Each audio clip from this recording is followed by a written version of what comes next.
आज किन खबरों पर रहेगा हमारा फोकस आज की इंडिया 360 के इस एपिसोड में। तो 4 खबरें। फ्रॉड में टॉपर हैं क्या कोचिंग सेंटर, ये हम सवाल पूछ रहे हैं। क्यों? क्योंकि सीसीपीए ने 20 संस्थानों को नोटिस जारी करके जवाब भी मांगा है, कुछ पर कार्रवाई भी हुई है। ये सारी विस्तार से हम इस पूरे घटनाक्रम की जानकारी आपको देंगे और इसके साथ साथ बात होगी मुंबई के पॉल्यूशन की। मुंबई का विलन है क्या कंस्ट्रक्शन? जो कंस्ट्रक्शन मुंबई की शान जाना जाता था, बड़ी बड़ी बिल्डिंगें, इमारत, लेकिन वही कंस्ट्रक्शन अब क्या पॉल्यूशन का भी कारण बन रहा है? ये होगी आज की हमारी दूसरी स्टोरी इन फोकस। साथ ही साथ पर्सनल लोन क्या अब महंगे होने जा रहे हैं? आरबीआई की चिंता के बाद क्या अब पर्सनल लोन जो धड़ाधड़ बैंक दे रहे हैं उस पर लगेगी लगाम या फिर महंगे हो जाएंगे? इस पर करेंगे विचार आज के इस एपिसोड में। और साथ ही साथ बाजार लाल रंग कब छोड़ेगा? लगातार 5वें दिन बिकवाली रही मार्केट्स पे, तो ये लाल निशान में मार्केट्स और इंडाइसेस कब तक रहेंगे, इसका भी होगा पूरा विश्लेषण। और आइए शुरू करते हैं आज की हमारी कवर स्टोरी।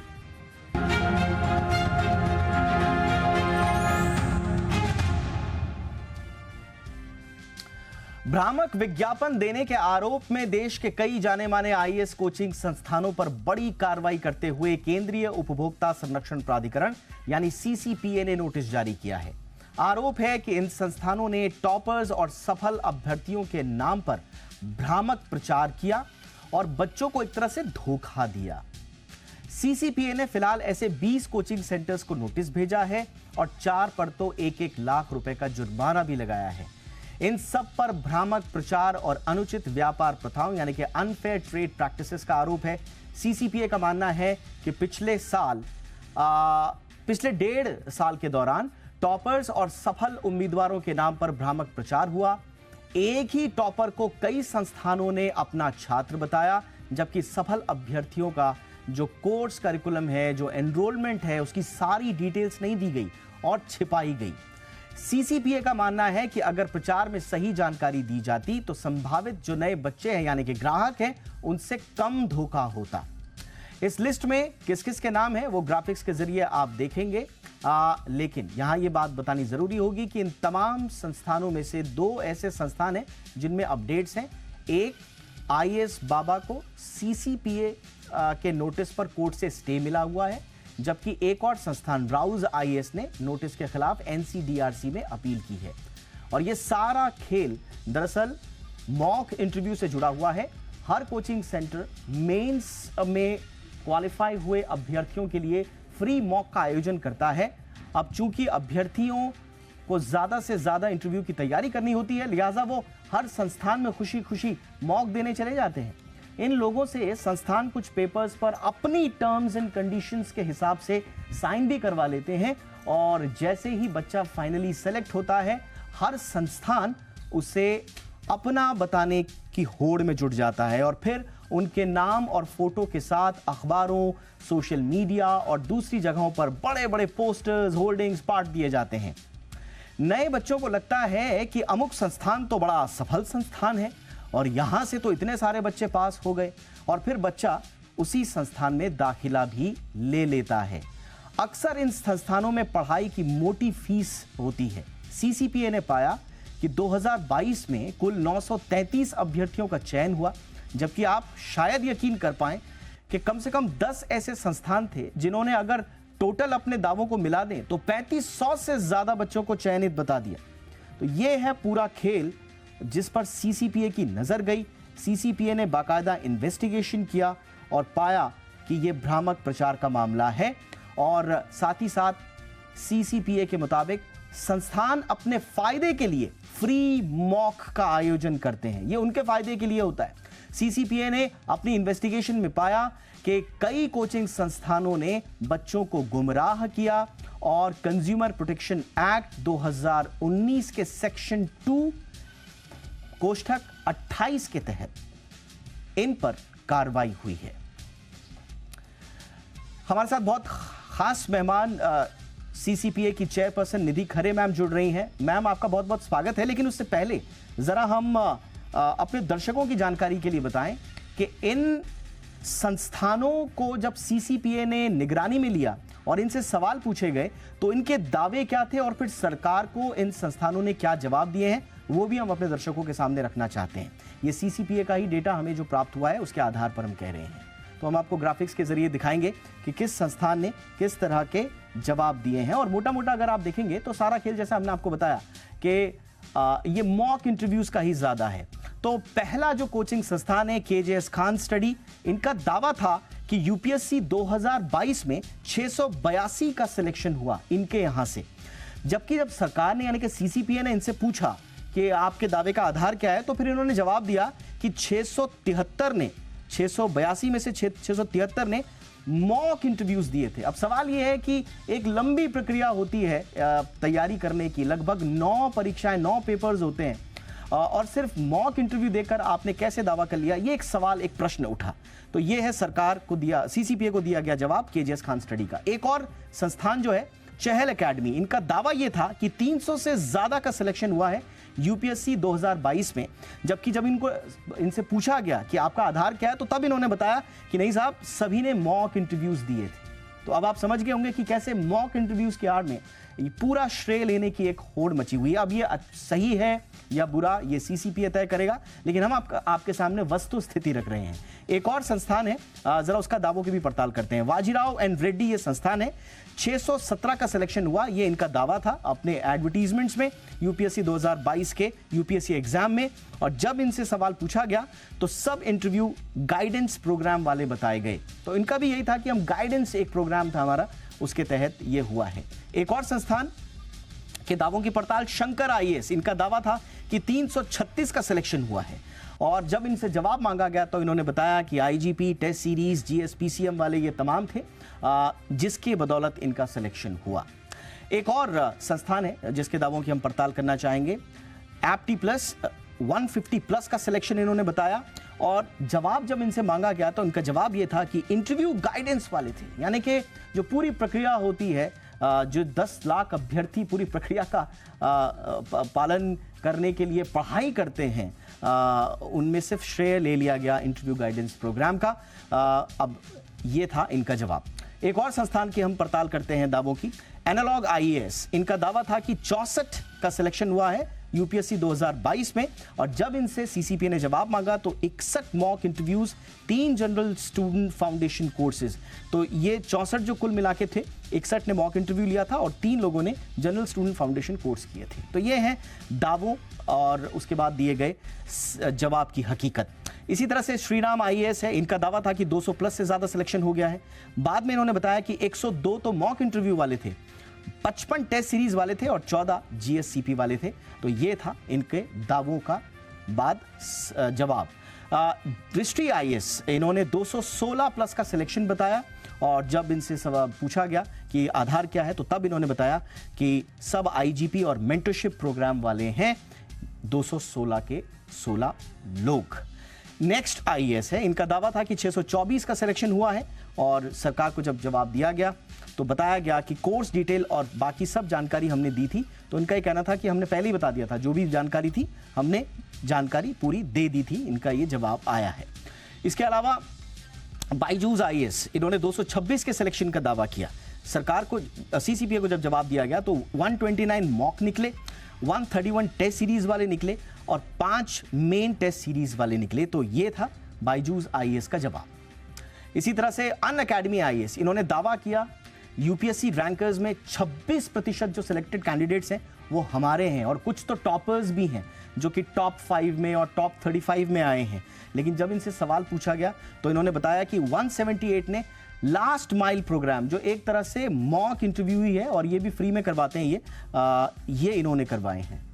और इसके बाद एक आखिरी और संस्थान की हम बात कर लेते हैं, इकरा आईएएस। इकरा आईएएस का दावा था कि 2015 से 2017 के जितने टॉप रैंक होल्डर्स हैं उनके टेस्टिमोनियल्स हैं साहब हमारे पास।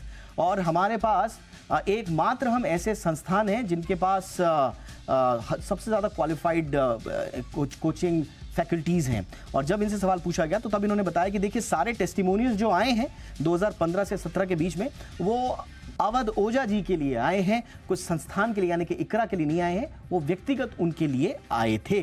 तो ये हैं जो दावे किए जाते हैं और उसके बाद जब सीसीपीएस ने इनसे सवाल जवाब किए तो फिर हकीकत उन्होंने जो बयां की वो ये है। तो दावों और हकीकत का ये पूरा लेखा जोखा हमने आपके सामने रखा। हम फिर कह रहे हैं कि सही है या गलत ये सीसीपीए तय कर रहा है और आगे जांच भी इसमें चल रही है, कुछ को नोटिस भी दिए गए हैं।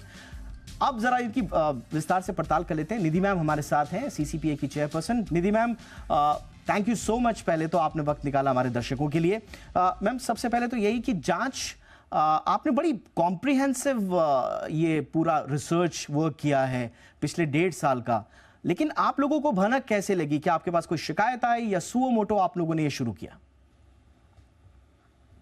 हमारी जो नेशनल कंज्यूमर हेल्पलाइन है उसमें तो कोचिंग इंस्टीट्यूट्स को लेकर के बहुत सारे उनकी डेफिशिएंसी ऑफ सर्विसेज को लेकर के शिकायतें आती हैं।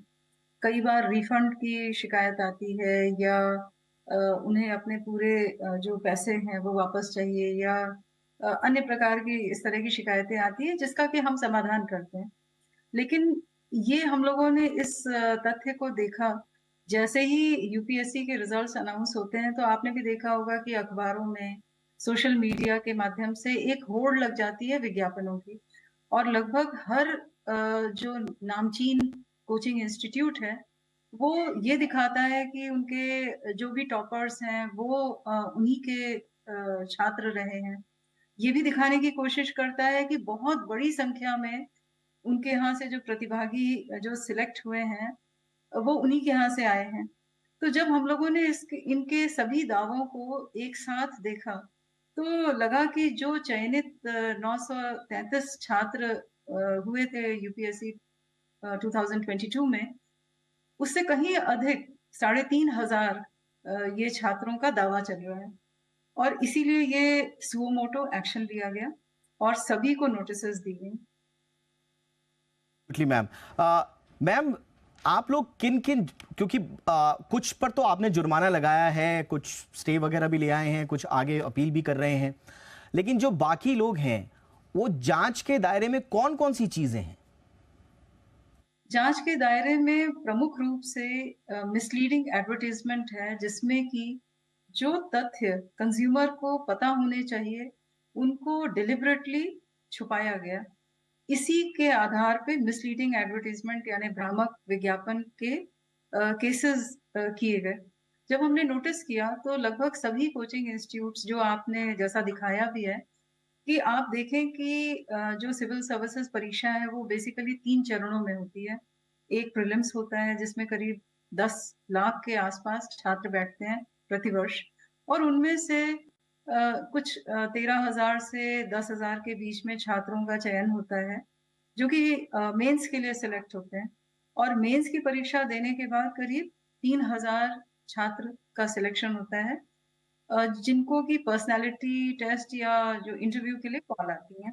अब ऐसे में जब सिर्फ 933 छात्रों का ही चयन होता है, तो ऐसे में जब कई कोचिंग इंस्टीट्यूट्स ये कहती हैं कि उनके 67% जो भी यूपीएससी रैंकर्स हैं वो सब उन्हीं के कोचिंग के हैं छात्र, या बड़े-बड़े इस तरह के दावे किए जाते हैं, तो इनकी तह में जाना बहुत ज़रूरी था।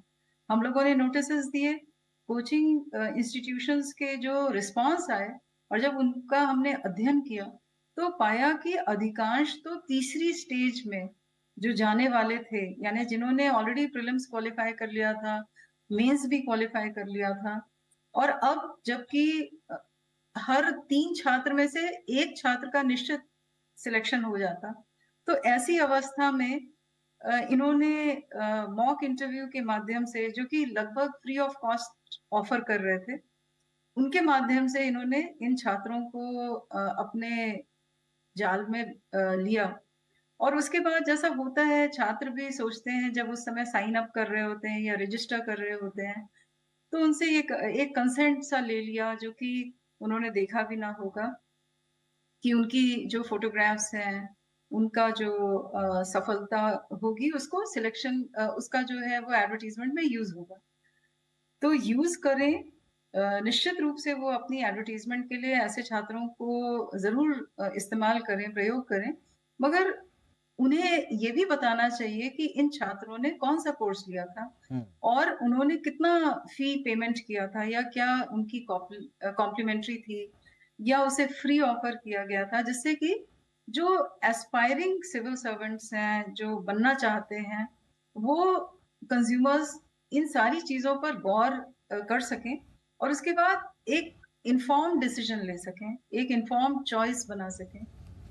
तो इसी आधार पर मिसलीडिंग एडवर्टाइज़मेंट के अंतर्गत हम लोगों ने 4 कोचिंग इंस्टीट्यूट्स के ऊपर फाइन पेनल्टी लगाई है 1-1 लाख की, जिसमें कि Iqra IAS, Chahal academy, Rau's IAS study circle है और आज अन अकेडमी को भी 1 लाख का जुर्माना किया गया। ऑलराइट। इसमें आईएएस बाबा जो है उसने नोटिस की ही स्टेज पे उसने इसे कर्नाटक हाई कोर्ट में अ, वो ले गया और उसने एक स्टे हासिल किया है और जहाँ तक राउज़ आईएएस स्टडी सर्कल का है, इन्होंने एनसीडीआरसी में अपील की है। Alright ma'am. मैम, एक काउंटर आर्ग्यूमेंट जो आता है वो ये आता है कि मॉक का श्रेय लेने के लिए क्यों रोका जाए किसी संस्थान को। ये भी कहा जाता है कि यूपीएससी इंटरव्यू में मार्क्स जो है 275 तो इंटरव्यू के हैं, तो अगर कोई किसी की तैयारी करवा रहा है इंटरव्यू के लिए तो क्यों ना उसका श्रेय लिया जाए। निश्चित, बल्कि मैं तो ये कह रही हूँ कि आप ट्रूथफुल और ऑनेस्ट डिस्क्लोज़र करें।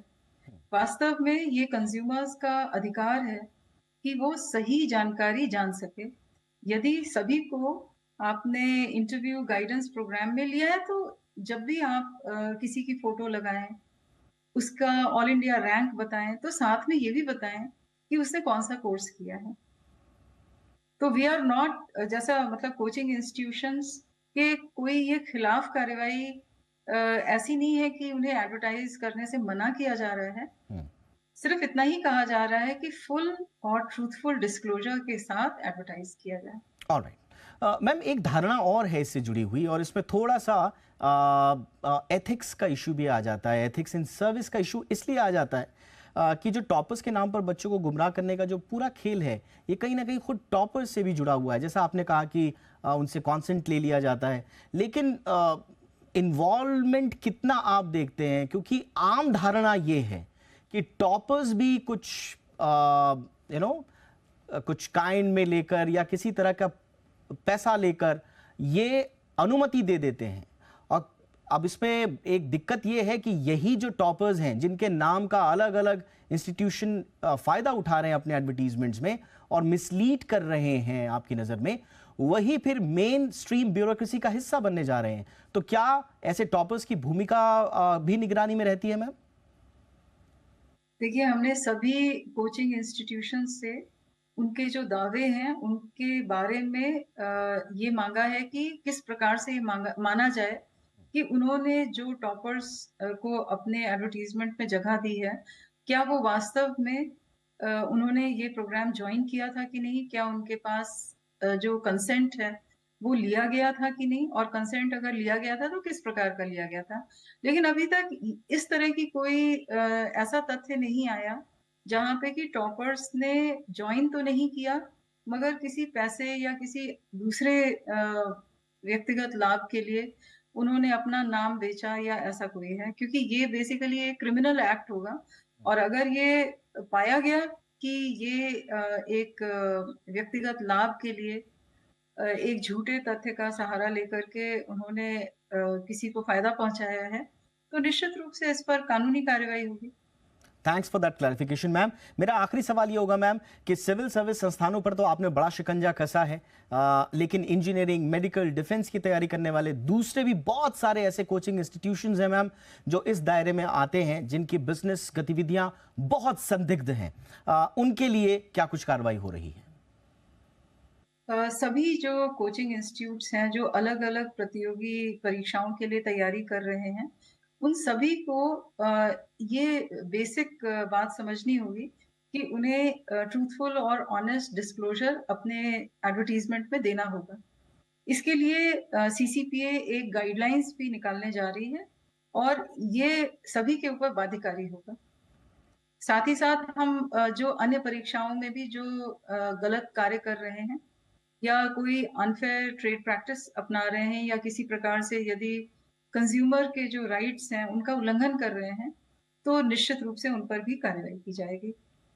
मुंबई में प्रदूषण का दानव अब लोगों का दम घोटने लगा है और इसके लिए बड़े स्तर पर जिम्मेदार है निर्माण कार्य। एयर क्वालिटी लगातार खराब हो रही है, इसका असर लोगों के स्वास्थ्य पर पड़ रहा है। बड़ी संख्या में लोग खांसी और वायरल इन्फेक्शन के शिकार हो रहे हैं। निर्माण कार्यों के चलते धूल मिट्टी ज्यादा होती है। कंस्ट्रक्शन साइट पर पानी का इस्तेमाल भी ज्यादा नहीं होने के चलते धूल मिट्टी पर्यावरण में घुल जाती है। इससे पर्यावरण को काफी नुकसान पहुंच रहा है। इस वक्त मुंबई में कंस्ट्रक्शंस के क्या हालात हैं? बीएमसी ने अभी हाल ही में गाइडलाइंस भी जारी की थी कंस्ट्रक्शन एक्टिविटीज को लेकर, लेकिन पूरी तरह से ओवरऑल इस वक्त एक कंस्ट्रक्शन चैम्बर में मुंबई कैसे तब्दील हो गई है? क्योंकि ये सवाल इसलिए उठना लाजमी है क्योंकि प्रदूषण एक उत्तर भारत और उसमें भी खास तौर से दिल्ली और आसपास के इलाकों का कॉन्सेप्ट माना जाता था मोटे तौर पर। वहीं के अखबारों में ये हेडलाइंस बनती थी, लेकिन मुंबई में बीते कई सालों से हम देख रहे हैं कि लगातार एयर क्वालिटी को लेकर सवाल उठ रहे हैं। इसके पीछे आखिर वजह क्या है? Construction one of the main reason बताया जा रहा है, लेकिन कंस्ट्रक्शन क्यों? क्या डेटा है, क्या ऑब्जर्वेशंस हैं? ये बातचीत करने के लिए इस वक्त मेरे सहयोगी दीपक यादव मेरे साथ जुड़ चुके हैं। दीपक, बताएं कि कंस्ट्रक्शन को मुंबई का विलन क्यों कहा जा रहा है? एक तो बड़ी अहम बात आपने कही कि अभी तक तो दिल्ली में होता था। दिल्ली में हम देखते थे कि हर साल एक तरह से दिल्ली गैस चैम्बर बन जाती थी, उसमें कंस्ट्रक्शन का बड़ा रोल होता था। लेकिन अब ये तस्वीर, ये भयावह तस्वीर मुंबई में भी दिखने लगी है। तो जो आंकड़े निकल कर आए हैं, लाइसेंस फोरास ने एक रिपोर्ट जारी की थी, उसमें कंस्ट्रक्शन वर्क कितना ज़्यादा हिस्सेदार है इस पॉल्यूशन में वो बताने की कोशिश की गई है। बिल्डिंग वर्क की वजह से जो धूल की मात्रा है मुंबई की आबो हवा में वो 68% बढ़ी है पिछले एक साल में, यानी 2022 के मुकाबले 68% इजाफा हुआ है। वहीं 2021 के मुकाबले अगर हम देखें तो 142% का इजाफा हुआ है। ये बात सिर्फ मुंबई की है, लेकिन अगर आप एमएमआर पर नज़र डालते हैं, मुंबई मेट्रोपॉलिटन रीजन पर नज़र डालते हैं, तो ये आंकड़ा और भी खतरनाक हो जाता है, क्योंकि 2022 के मुकाबले 36% बढ़ी है और 2021 के मुकाबले 98% बढ़ी है। यानी साल दर साल ये लगातार बढ़ रहा है, जो बहुत ही चिंता का विषय है। मुंबई में इस वक्त 3 करोड़ 24 लाख वर्ग फीट एरिया पर निर्माण कार्य चल रहा है। इस 3 करोड़ 24 लाख को शायद आप ऐसे ना समझे, तो आसान शब्दों में समझाने की कोशिश करें कि जो दुनिया का सबसे बड़ा क्रिकेट स्टेडियम है अहमदाबाद में, नरेंद्र मोदी स्टेडियम, इस तरह के 11 स्टेडियम के बराबर काम चल रहा है मुंबई में। एक और उदाहरण ले सकते हैं कि 278 फुटबॉल ग्राउंड के बराबर कंस्ट्रक्शन चल रहा है। तो ये तो आंकड़ा हुआ कि कितना निर्माण हो रहा है और उसकी वजह से कितना पॉल्यूशन, कितनी धूल बढ़ रही है। लेकिन बड़े इंफ्रा प्रोजेक्ट की अगर हम बात कर लें, क्योंकि सिर्फ बिल्डिंग के निर्माण से ही नहीं पॉल्यूशन फैल रहा है, कुछ बड़े इंफ्रा प्रोजेक्ट भी चल रहे हैं जहां पर बहुत ज़्यादा सावधानियां नहीं बरती जा रही हैं। उन बड़े प्रोजेक्ट्स की अगर हम बात करें तो मेट्रो लाइन का प्रोजेक्ट है, आपके नवी मुंबई इंटरनेशनल एयरपोर्ट है, उसके बाद हम आपको बता दें Mumbai trans harbour sea link है, एरोली कटाई टनल रोड है, गोरेगांव मुलिन रोड है, कोस्टल रोड प्रोजेक्ट है। तो ये कुछ बड़े प्रोजेक्ट हैं। इसके अलावा बहुत से छोटे मोटे ब्रिजेस बन रहे हैं, ओवर ब्रिजेस बन रहे हैं। इसकी वजह से भी पॉल्यूशन बढ़ता हुआ दिख रहा है। इसमें अब सबसे बड़ी बात आती है दीपक कि जिम्मेदार कौन है। तो जिम्मेदारी किसी एक की नहीं है, जिम्मेदारी कईयों की है जिनको इस पर काम करने की जरूरत है। बीएमसी ने भले ही 5 दिन पहले एक गाइडलाइन निकाल दी है, लेकिन वो गाइडलाइन पालन कितनी होगी, उसकी मॉनिटरिंग कैसी होगी, ये एक चिंता का विषय है। पॉल्यूशन कंट्रोल बोर्ड हर राज्य में है, वो कितना इस पर एक्टिव है। MMRDA, MHADA, private developers, housing department और पॉलिसी मेकर्स, यानी ये जो जिम्मेदारी है वो सबकी बराबर है। पॉल्यूशन किसी एक के बस का नहीं है, ये सबकी मिली भगत से ही हो रहा है। और आज हम मुंबई को जिस स्थिति में देख रहे हैं वो स्थिति आगे और भी बिगड़ती हुई दिख रही है। और एक चिंता की बात जो कि अपने पैकेज में भी दिखाई कि green peas south east Asia की 2021 की रिपोर्ट जो है वो सबसे ज़्यादा डराने वाली है। दीपक, 54,000 मौतों के साथ दिल्ली दुनिया में नंबर 1 पर है पॉल्यूशन से मरने वाले लोगों को लेकर, और मुंबई दुनिया में 5वें स्थान पर आ गया है 25,000 मौतों के साथ। तो ये बहुत ही चिंता का विषय है। और बात ये सिर्फ दिल्ली मुंबई तक ही नहीं रुकने वाली है, ये अन्य शहरों में भी स्थिति बहुत बिगड़ रही है। एब्सोल्युटली। और मुंबई में तो बीएमसी का ही डेटा बताता है कि मुंबई में होने वाली कुल मौतों का 1% सिर्फ अस्थमा से होता है। ये सिर्फ अस्थमा की हम बात कर रहे हैं, और अस्थमा का वायु प्रदूषण से क्या रिलेशन है ये हम सब जानते हैं। इसके अलावा जो सडन डेथ्स हैं और सिर्फ 1 घंटे के अंदर प्रदूषण की चपेट में आने के बाद हार्ट अटैक आ सकता है, इससे जुड़ी हुई भी ताज़ा स्टडीज़ आ चुकी हैं। डायरेक्ट रिलेशन क्योंकि नहीं समझ में आता है लोगों को, वाया वाया होता है, क्योंकि डेथ ऑफ कॉज और डेथ ऑफ सर्टिफिकेट होता है उसमें कभी भी doctors death of cause of death को पॉल्यूशन नहीं लिखते हैं। इसलिए हर किसी को ये लगता है कि पॉल्यूशन शायद इतना बड़ा प्रॉब्लम नहीं है, लेकिन इसके कारण हैं, इसके लिंकेज हैं, ये कहाँ से जुड़ा हुआ है पॉल्यूशन से, आपकी सेहत और यहाँ तक कि मॉर्टेलिटी, मौतें, ये समझना कोई रॉकेट साइंस भी नहीं है। इसलिए इस पर ध्यान देने की आवश्यकता। बहुत बहुत धन्यवाद, बड़ा डिटेल्ड आपने डेटा प्रस्तुत किए दीपक यादव, बहुत बहुत धन्यवाद आपका। और अब दिन भर की वो खबरें देख लेते हैं जो सुबह से लेकर शाम तक छाई रहीं, किस रूप में छाई रहीं ये भी देख लेते हैं। Top news. दिल्ली में प्रदूषण के चलते डीएमआरसी यानी कि दिल्ली मेट्रो रेल निगम ने मेट्रो के फेरे बढ़ा दिए हैं। दिल्ली मेट्रो बुधवार से प्रत्येक कार्य दिवस के दिन 40 फेरे अतिरिक्त लगाएगी। इससे मेट्रो की फ्रीक्वेंसी बढ़ जाएगी। इस वजह से एनसीआर के लोगों को फायदा होगा और निजी वाहन छोड़कर मेट्रो में सफर करने वालों को सहूलियत होगी। वायु गुणवत्ता प्रबंधन आयोग ने एनसीआर में दूसरे चरण के ग्रैप यानी कि ग्रेडेड रिस्पॉन्स एक्शन प्लान के प्रावधानों को लागू कर मेट्रो के फेरे बढ़ाने के निर्देश दिए थे। CAQM के निर्देश को ध्यान में रखते हुए शनिवार और रविवार को छोड़कर प्रत्येक कार्य दिवस को मेट्रो 40 फेरे ज्यादा लगाएगी। इसलिए मेट्रो प्रतिदिन करीब 4340 फेरे लगाएगी। दिवाली से पहले किसानों को सरकार ने बड़ा तोहफा दिया है। सरकार ने रबी सीजन के लिए फर्टिलाइजर सब्सिडी को मंजूरी दे दी है। इससे देश के 12 करोड़ किसानों को फायदा होगा। प्रधानमंत्री नरेंद्र मोदी की अध्यक्षता में हुई केंद्रीय कैबिनेट और CCEA की बैठक में इससे जुड़े प्रस्ताव को मंजूरी दी गई है। सरकार के इस फैसले से किसानों को काफी राहत मिलेगी। इससे अंतर्राष्ट्रीय बाजार में बढ़ती हुई फर्टिलाइजर की तेजी से बढ़ रही कीमतों का खामियाजा भारत के किसानों को नहीं उठाना पड़ेगा और उन्हें खाद रियायती दरों पर मिलती रहेगी। हालांकि सरकारी खजाने पर इससे 22,303 करोड़ रुपए का बोझ जरूर पड़ेगा।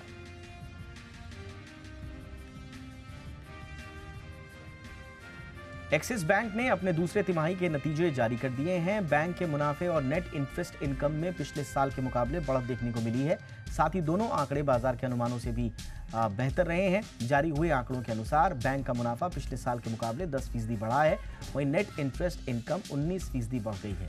जारी आंकड़ों के मुताबिक दूसरी तिमाही में बैंक का मुनाफा पिछले साल के मुकाबले 10% बढ़कर 5,863 करोड़ रुपए रहा, जबकि पिछले साल की इसी तिमाही में बैंक को 5,330 करोड़ रुपए का मुनाफा हुआ था। आज से फार्मा सेक्टर की कंपनी ब्लू जेट हेल्थकेयर का आईपीओ खुल गया है। पहले दिन 69% आईपीओ भरा। कंपनी इस आईपीओ के जरिए 840 करोड़ रुपए चुराना चाहती है। निवेशक इसमें शुक्रवार यानी 27 अक्टूबर तक पैसा लगा पाएंगे। कंपनी ने आईपीओ का प्राइस बैंड 329 रुपए से 346 रुपए प्रति शेयर तय किया है। आईपीओ का लॉट साइज 43 शेयरों का है, यानी रिटेल निवेशकों को कम से कम 14,878 रुपए लगाने होंगे। कंपनी ने एंकर इन्वेस्टर्स से 252 करोड़ रुपए जुटाए हैं। ब्लू जेट हेल्थकेयर की शुरुआत 1968 में हुई थी। कंपनी का मुख्य कारोबार फार्मास्यूटिकल्स, हेल्थकेयर, इंग्रेडिएंट बनाने का है। आज से खुलने वाला आईपीओ 27 अक्टूबर को बंद होगा।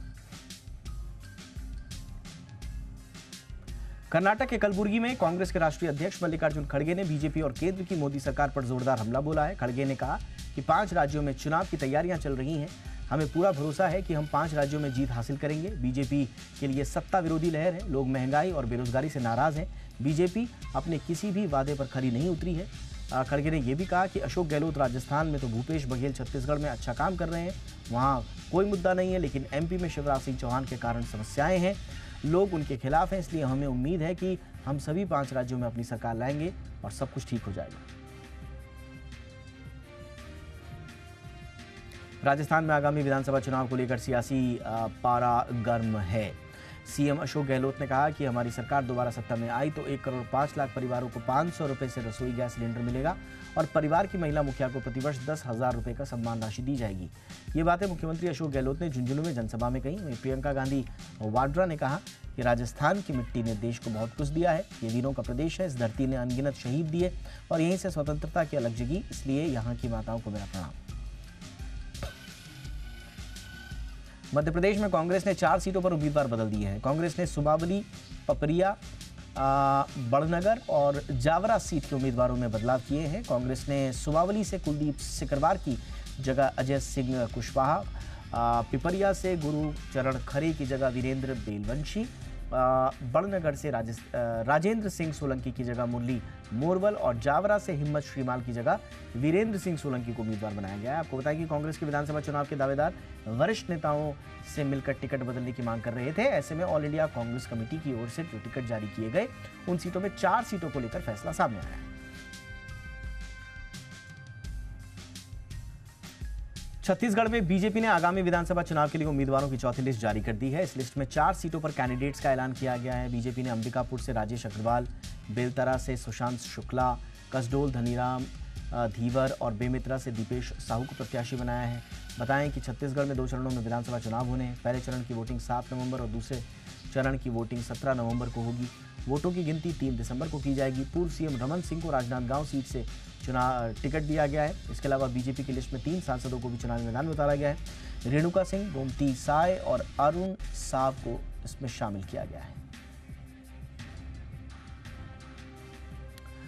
एनसीईआरटी की किताबों में जल्द ही एक नया ऐतिहासिक बदलाव हो सकता है। इस बदलाव के बाद अब छात्रों को किताबों में इंडिया की जगह भारत शब्द पढ़ाया जाएगा। एनसीईआरटी पैनल ने सभी एनसीईआरटी पाठ्यपुस्तकों में इंडिया का नाम बदलकर भारत करने का प्रस्ताव दिया है। समिति ने पाठ्यपुस्तकों में एंशिएंट हिस्ट्री के स्थान पर क्लासिकल हिस्ट्री को शामिल करने की सिफारिश की है। पैनल के सदस्यों में से एक सीआई आइजैक ने कहा कि प्रस्ताव मंजूर होने के बाद एनसीईआरटी किताबों के अगले सेट में इंडिया का नाम बदलकर भारत कर दिया जाएगा। महाराष्ट्र में एक बार फिर मराठा आरक्षण के आंदोलन की शुरुआत हो गई है। आंदोलन के नेता मनोज जरांगे पाटिल ने भूख हड़ताल का ऐलान कर दिया है। मनोज जरांगे ने जालना में भूख हड़ताल शुरू करने की घोषणा की। मीडिया से बात करते हुए जरांगे ने कहा कि महाराष्ट्र सरकार को आश्वासन दिए हुए 40 दिन हो गए, लेकिन मराठा आरक्षण के मुद्दे पर कोई भी पॉजिटिव रिस्पॉन्स नहीं मिल रहा है, इसलिए वो अपनी भूख हड़ताल शुरू करने जा रहे हैं। जरांगे ने सरकार को चेतावनी दी है कि जब तक आरक्षण नहीं मिलता वो मरते दम तक हड़ताल पर बैठे रहे। महाराष्ट्र के मुख्यमंत्री एकनाथ शिंदे ने शिवसेना के अध्यक्ष और पूर्व मुख्यमंत्री उद्धव ठाकरे पर हमला बोलते हुए कहा कि वो सत्ता के लिए हमास और हिजबुल्लाह से भी गठबंधन कर सकते हैं। अब इस पर राज्यसभा सांसद संजय राउत ने जवाब दिया है। संजय राउत ने कहा कि एकनाथ शिंदे खुद हमास है। उन्होंने बीजेपी पर हमला करते हुए कहा कि एकनाथ शिंदे के इस बयान से पता चलता है कि बीजेपी ने अपने दिमाग में कितने बुरी भावनाएं डाल दी हैं। उत्तराखंड के पूर्व मुख्यमंत्री और कांग्रेस के वरिष्ठ नेता हरीश रावत की कार का देर रात एक्सीडेंट हो गया। इस हादसे में हरीश रावत बाल बचे, उन्हें मामूली चोटें आई हैं। इसके बाद तत्काल उन्हें अस्पताल में भर्ती कराया गया। यह हादसा मंगलवार देर रात करीब 12 बजे हल्द्वानी से काशीपुर की ओर जाते हुआ, जब उनकी कार हरियाणा मिष्ठान भंडार के सामने सड़क के नीचे डिवाइडर से सीधी टकरा गई। प्राथमिक उपचार के बाद हरीश रावत को अस्पताल से छुट्टी दे दी गई है। उनकी कमर में चोट बताई जा रही है।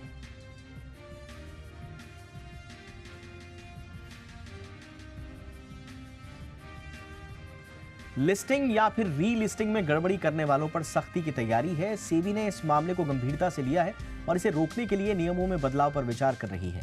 क्या होंगे ये नियम, इस पर एक्सक्लूसिव जानकारी के साथ जुड़ रहे हैं हमारे सहयोगी ब्रजेश कुमार।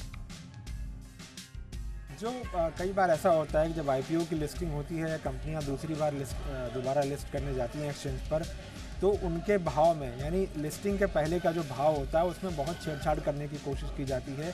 जैसे कि बहुत ऊंचे भाव पर और बड़े पैमाने पर जो है लोग पहले सौदे डालते हैं ताकि जो इंडिकेटिव प्राइस है वो ज़्यादा दिखे। बाद में जो ऑर्डर है उसको अपना रद्द कर देते हैं या उसको बदल देते हैं। तो इससे जो है एक गलतफहमी होती है, निवेशकों में एक गलत इन्फॉर्मेशन जाती है। तो इस चीज़ को रोकने के लिए सेबी इस पर विचार कर रहा है कि ये जो सौदे बदलाव करने का जो टाइम होता है उस टाइम को ही कम कर दिया जाए। यानी अभी जो आपका प्री ओपनिंग सेशन होता है सुबह 9 बजे से खुलता है और 10 बजे तक चलता है, तो उसको जो है वहाँ पर 9 बजे से लेकर के 9:20 तक अगर किसी ने सौदा डाला है तो वो अधिकतम जो है समय उसके पास होगा सौदे में बदलाव करने के लिए या सौदे को रद्द करने के लिए, वो 9:25 तक ही दिया जाए, उसके बाद नहीं दिया जाए। यानी 9:25 के बाद जो भी सौदे डाले जाएंगे वो केवल एक साइड के ऑर्डर होंगे, उसमें कोई बदलाव नहीं कर पाएगा। तो इस पर विचार किया जा रहा है। साथ ही ये भी विचार किया जा रहा है कि अगर जो सौदे रद्द होते हैं वो कितनी मात्रा में हैं और कितनी संख्या के सौदे हैं, इसको भी रियल टाइम बेसिस पर अगर पब्लिक कर दिया जाए तो लोगों को पता लगेगा कि क्या कोई सौदे जानबूझकर ज़्यादा रद्द तो नहीं कर रहा है और एक गलत मैसेज देने की कोशिश तो नहीं कर रहा है। इसके अलावा जो सौदे रद्द करने वाले हैं उनकी निगरानी बढ़ाने के लिए भी एक्सचेंज के मैकेनिज्म में अलर्ट सिस्टम जनरेट करने पर चर्चा हो रही है कि अगर कोई एक व्यक्ति है, एक क्लाइंट है जो अपने जो मार्केट में सारे कैंसिल्ड सौदे हैं उनका 5% सिर्फ किसी एक क्लाइंट से आ रहा है तो उसका अलर्ट जो है जनरेट किया जाए। इसके अलावा अगर कोई एक क्लाइंट है जो जितने अपने सौदे डालता है उसका 50% नंबर ऑफ ऑर्डर्स के आधार पर उनको कैंसिल कर देता है तो भी एक जनरेट अलर्ट हो। साथ ही अगर वॉल्यूम के लिहाज से भी कोई क्लाइंट अपने टोटल वॉल्यूम का 50% वो कैंसिल कर देता है बाद में तो भी अलर्ट जनरेट हो। तो ये सारे अलर्ट सिस्टम जो है वो जनरेट होंगे या बहुत ऊपर या नीचे वो सौदे डाल रहा है जो नॉर्मल रेंज में होना चाहिए उससे कहीं ऊपर ज़्यादा नीचे डाल रहा है तो भी सिस्टम में एक्सचेंज को एक अलर्ट जाए और एक्सचेंज सवाल जवाब करे कि ये सौदे आखिर आपने किस आधार पर डाले या क्यों कैंसिल किए। तो इसको लेकर के एक अलर्ट जो है जाएगा एक्सचेंज के पास और बाद में सेबी के पास रिपोर्ट जाएगी ये सवाल जवाब करने के लिए। तो एक तरीका ये सोचा जा रहा है कि इसको लागू कर करके जो है ये भाव में गड़बड़ी करने वालों पर रोक लगाई जाए। आर्थिक मोर्चों पर लगातार कामयाबी हासिल कर रहा भारत 2030 तक दुनिया की तीसरी सबसे बड़ी आर्थिक ताकत बन सकता है। यह दावा है S&P ग्लोबल मार्केट का। S&P ग्लोबल की एक रिपोर्ट के मुताबिक अर्थव्यवस्था के मामले में भारत जल्द ही जापान को पछाड़कर साल 2030 तक विश्व की तीसरी सबसे बड़ी अर्थव्यवस्था बन जाएगा। 2030 तक भारतीय अर्थव्यवस्था $7.3 ट्रिलियन तक पहुंच जाएगी और इसी के साथ भारत एशिया रीजन की दूसरी सबसे बड़ी आर्थिक ताकत बन जाएगा। पिछले एक दशक में भारतीय अर्थव्यवस्था ने कई बड़े मकाम हासिल किए हैं और फिलहाल ये विश्व की 5वीं सबसे बड़ी इकोनॉमी बन चुकी है।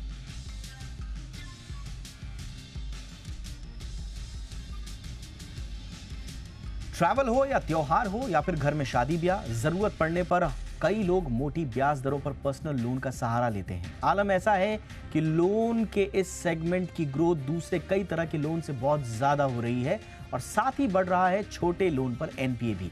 और इसी वजह से इस पर लगाम लगाने के लिए आरबीआई पर्सनल लोन पर रिस्क वेटेज बढ़ा सकता है। इसकी वजह से पर्सनल लोन हो सकते हैं महंगे और मुश्किल।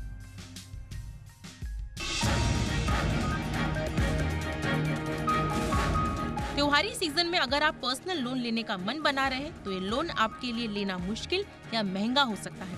दरअसल देश के कई दिग्गज बैंक पर्सनल लोन में बढ़ते एनपीए को देखकर छोटे टिकट साइज के लोन देने से पहले कड़ाई बरतने का मन बना रहे हैं, क्योंकि इस बात के भी कयास लगाए जा रहे हैं कि रिजर्व बैंक पर्सनल लोन पर रिस्क वेटेज बढ़ा सकता है।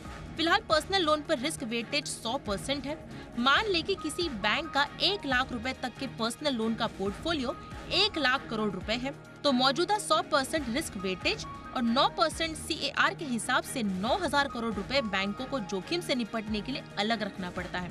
अगर इसी सेगमेंट के लिए रिस्क वेटेज बढ़कर 150% हुआ तो जोखिम से उबरने के लिए अलग रखना होगा। मतलब बैंकों के पास लोन बांटने के लिए कम रकम फ्री होगी, जिससे पर्सनल लोन महंगा होगा।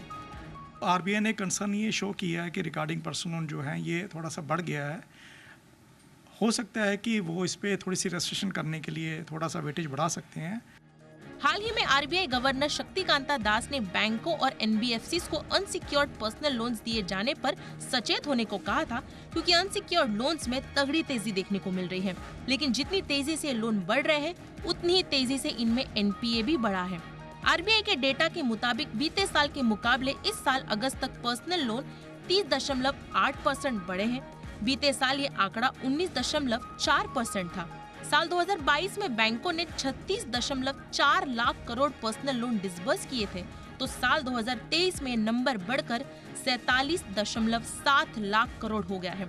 इसमें क्रेडिट कार्ड आउटस्टैंडिंग एक साल में बढ़कर 26% से 30% हुई है, जहां बाकी तरह के लोन एक साल में 12 से 15% तक बढ़े हैं। वहीं अनसिक्योर्ड लोन्स 23% तक। एनबीएफसी में अनसिक्योर्ड लोन्स 2023 में 51% बढ़े हैं, जबकि साल 2022 में ये ग्रोथ 30% थी। जानकार बताते हैं कि एनपीए 50,000 तक के पर्सनल लोन में तेजी से बढ़ रहा है और इस तरह के छोटे लोन की रिकवरी लोन से महंगी पड़ती है। हम कंप्लीटली अग्री करते हैं कि सर्टन सेक्शंस में ओवर लिवरेजिंग हो रहा है और स्ट्रेस, मैक्सिमम स्ट्रेस आज के दिन में 50,000 के नीचे, जो हम कॉमन भाषा में बाय नाउ पे लेटर बोलते हैं, बीएनपी, वहाँ है। पर्सनल लोन में इंटरेस्ट ज्यादा होता है, इसलिए बैंक भी इसे तेजी से बांटते हैं, लेकिन बढ़ता एनपीए देख आरबीआई की चिंता बढ़ना स्वाभाविक है।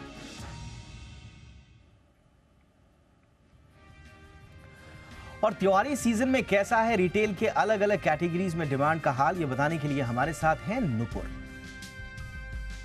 फेस्टिव सीजन स्टार्ट हो चुका है। नवरात्रि के दौरान देखा गया है जो सेल्स है, जो डिमांड है, जो मांग है, वहाँ पे एक अच्छा बढ़त देखने को मिली है, वहाँ पे एक पिकअप देखने को मिल रहा है। तो डिमांड स्ट्रॉन्ग नज़र आ रही है फेस्टिव सीजन में। ऑफलाइन सेल्स की बात करें तो यहाँ पे 14 से 16% की ग्रोथ पिछले साल के कंपैरिजन में लेके चल रहे हो। ऑनलाइन सेल्स की भी बात करें तो 20% की growth like to like basis पे आपको देखने को मिल सकती है। अपैरल एंड फुटवेयर के साथ शुरुआत करें तो दुर्गा पूजा के चलते पूर्व भारत में फेस्टिव सीजन की एक मजबूत शुरुआत देखने को मिली है। और बाकी पूर्व भारत में ही बात करें तो 15% की करीबन ग्रोथ यहाँ पे पिछले साल के मुकाबले आती हुई नजर आई है। बाकी के जो स्टेट्स है, बाकी के जो रीजन्स है भारत के, वहाँ पर भी दुकानों पर फुटफॉल जो है वहाँ पे बढ़ते हुए नजर आए। और दिवाली बिक्री का अब सबको इंतजार है, क्योंकि नवंबर में दिवाली है, उसके 1-2 हफ्ते पहले यहाँ पे पिकअप देखा जाता है। शादी का भी सीजन, वहाँ पे भी एक्सपेक्टेशन मजबूत ग्रोथ की ही है।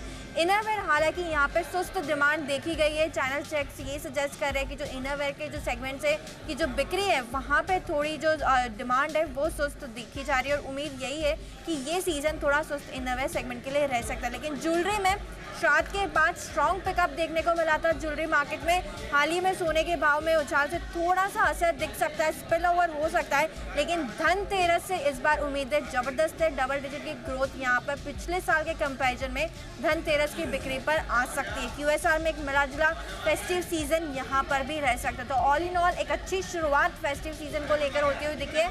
चाहे वो ऑफलाइन हो या ऑनलाइन, दोनों में ही जो मांग है वो काफी मजबूत आती हुई नजर आई है। बात बाजार की। ग्लोबल संकेतों की वजह से भारतीय बाजार में बिकवाली का माहौल लगातार बना हुआ है। आज बाजार लगातार 5वें दिन भारी गिरावट के साथ बंद हुआ। सारे सेक्टोरल इंडेक्स में बिकवाली हावी रही। कारोबार के अंत में सेंसेक्स 523 अंक से ज्यादा टूटकर 64,049 पर बंद हुआ। वहीं निफ्टी 160 अंक लुढ़ककर 19,122 पर क्लोज हुआ। निफ्टी बैंक की भी हालत बेहद खराब रही। आज बैंक निफ्टी 319 अंक फिसलकर 42,832 पर बंद हुआ। दिन भर का पूरा एक्शन बताएंगे नुपुर। मंथली एक्सपायरी से पहले आज दबाव में दिखे भारतीय बाजार। निफ्टी की बात करें तो करीबन 150 अंक की गिरावट, 150 अंक से ज़्यादा की गिरावट आज देखने को मिली। बैंक निफ्टी हालांकि स्टार्टिंग में थोड़ा पॉजिटिव था, लेकिन वहां पर भी आपको गेंस गिव अप करता हुआ नजर आया। और यहां पर भी करीबन 350 अंक की गिरावट आपको बैंक निफ्टी में भी दिखेगी। सेंसेक्स की बात करें तो 450-500 अंक का दबाव यहां पर भी दिखा। तो अक्रॉस द बोर्ड आज सेलिंग प्रेशर रहा। मंथली एक्सपायरी है कल के दिन बैंक निफ्टी और निफ्टी की, तो यहाँ पे रहेगी नजर। लेकिन इससे पहले कमजोरी के साथ ही आज बाजार बंद होते हुए दिखे। लूजर्स में सबसे ऊपर आपको इन्फोसिस दिखेगा। अपोलो हॉस्पिटल, सिप्ला और एसबीआई लाइफ 2 से 2.5% की गिरावट के साथ बंद होते हुए दिखे। गेनर्स में coal India, Tata steel, Hindalco, Tata consumer products में 1 से 1.5% की तेजी नजर आई। लेकिन काफी सारे स्टॉक्स थे जो आज फोकस में रहे। नतीजों के चलते Welspun India best ever quarter company ने रिपोर्ट किया। 12.5% का उछाल यहाँ पे आते हुए नजर आया। एस्टर डीएम, केबल किरण और एम्बर में भी देखे तो आपको 7 से 10% के बड़े गेंस आज के दिन नजर आएंगे। लेकिन इंटरेस्टिंग फैक्ट, डेल्टा कॉर्प आज ऊपर था। फ्यूचर्स में 3.5% की तेजी देखने को मिली। टोरेंट फार्मा भी देखे तो 2% का उछाल यहाँ पर भी नजर आएगा। और लूजर्स में एफएनओ की लिस्ट में आपको श्रीराम फाइनेंस और गोदरेज प्रॉपर्टीज टॉप लूजर की लिस्ट में दिखेंगे। मिड एंड स्मॉल कैप में भी दबाव है। लगातार हम देख ही रहे, यहाँ पे भी मुनाफा वसूली देखी जा रही है।